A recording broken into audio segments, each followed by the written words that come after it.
Ազատություն.am-ը հոդված է հրապարակել հետևյալ վերնագրով. «Ինչ էին բանակցում եւ ինչ էր պահանջում միջազգային համայնքը Տեր-Պետրոսյանի հրաժարականից առաջ։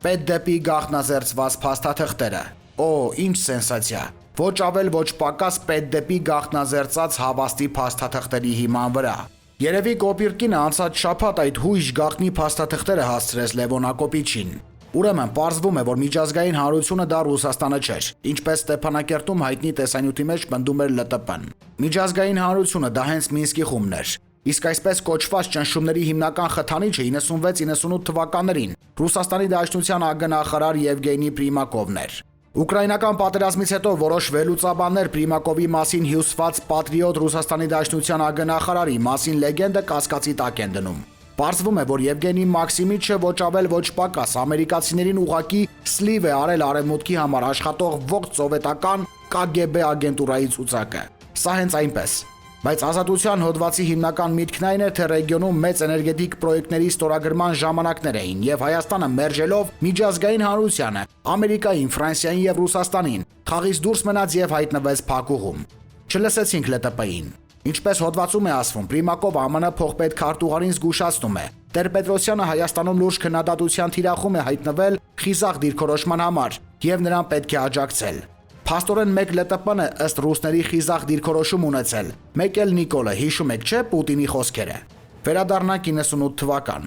Անցել է 25 տարի, մենք այժմ 2023 թվականում ենք, որևէ մեկը տեղյակ է այդ տարածաշրջանային էներգետիկ մեգածրագրերից։ Քանի այդպիսի ծրագիր է գործարկվել։ Թե իմացող կա ձայն հանեք, հարցնում եմ ամենայն լրջությամբ։ Բաքու-Ջեյհանի մասին հանկարծ չասեք, մանկապարտեզում չենք։ Ես դա կդիտարկեմ որպես տհասություն կամ անհարգալից վերաբերմունք նվաստիս նկատմամբ։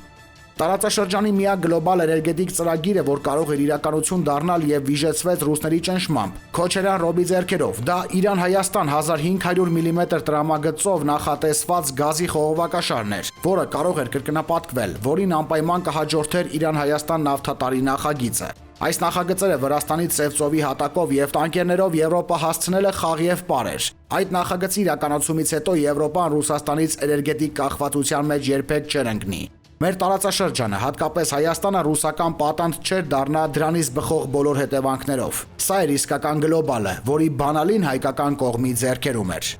Երկար չթվարկենք տրամաբանական շղթան, վերադառնանք 98։ Եվ ուրեմն էներգետիկ գրանդիոզ ծրագրերը ընդամենը բլեֆ էին։ Մի քանի օր առաջ Սերբիայում, երեք Բաքվում Ալիևը եվրոպացիներին կրկին Ադրբեջանի մեծ էներգետիկ հնարավորությունների մասին էր երգում։ Միջինասիական գազը Եվրոպա հասցնելու անհնար ծրագրերն էր գովազդում։ Նույն բլեֆի շարունակությունն է։ Իսկ 90-ականներին Բաքու-Ջեյհան նավթամուղի միջազգային PR-ը կատարվեց հրեական լոբբիի մասնակցությամբ, որովհետև Բաքու-Ջեյհանի հիմնական նավթը մինչ օրս հոսում է դեպի Իսրայել։ Ադրբեջանի նավթն ու գազը միջազգային էներգետիկ շուկայում ոչ մի նշանակություն չունեն եւ չեն ունենա, եթե վաղ ադրբեջանական գազն ու նավթը դադարեն արտահանվել, նավթի եւ գազի գինը $0.5 չի բարձրանա։ Ես մի քանի անգամ գրել եմ Նեթանյահու Հեյդար Ալիև հանդիպման եւ Բաքու-Ջեյհանի կապի մասին։ Ազատության հոդվածում նաեւ Քոչարյանի մասին է հիշատակվում։ Իսկ ով նրան Հայաստան բերեց, չգիտենք։ 94 թվականի զինադադարը դավաճանություն էր։ 44-օրյա պատերազմը եւ դրանից հետո մեր տարածաշրջանի զարգացումները եւս մեկ անգամ ապացուցում են, որ 90-ականներից մինչ այժմ մեր շուրջ ծավալվող բոլոր իրադարձությունների գլխավոր, բայց չերևացող շահառուն եղել եւ մնում է Իսրայելը։ Ինչ էր 90-ականների Ռուսաստանը։ Ովքեր էին այն Ռուսաստանի քաղաքական եւ տնտեսական օլիգարխները, որ թույլ տվեցին Բաքվի նավթը Նովորոսիսկից շրջել դեպի Ջեյհան, հետո Իսրայել։ Մեր ծախու էլիտա կոչվածները հենց ԼՏՊ-ի գլխավորությամբ մսխեցին մեր հաղթաթղթերը, մեզ հասցրին այսօրին։ Էներգոկիրների շուրջ ձևավորված լեգենդները չափից դուրս ուռճացված են։ Էներգետիկան չի որոշում գլոբալ քաղաքականությունը, քաղաքականությունն է որոշում էներգետիկ ոլորտի ստրատեգիան։ Հակառակ դեպքում Սաուդյան Արաբիան, Վենեսուելան կամ Թուրքմենստանը աշխարհակարգ կթելադրեին։ Գլխավոր քաղաքական պարտությունը, որ մենք կրեցինք 90-ականներին, դա ռուսական տիրույթում մնալն էր։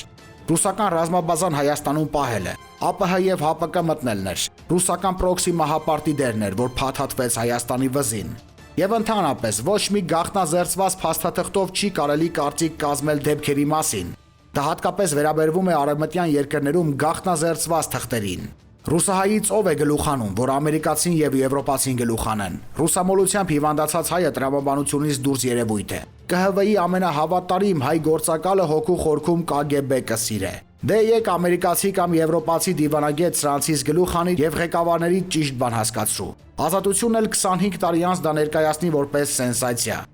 Ամեն ինչ շատ պարզ է։ Ռուսական պրոքսի ես պիտի պարտվես։ Իջևանում Բաքվից 10 անգամ մեծ գազի եւ նավթի պաշար լինի, միևնույն է, պարտվելու ես։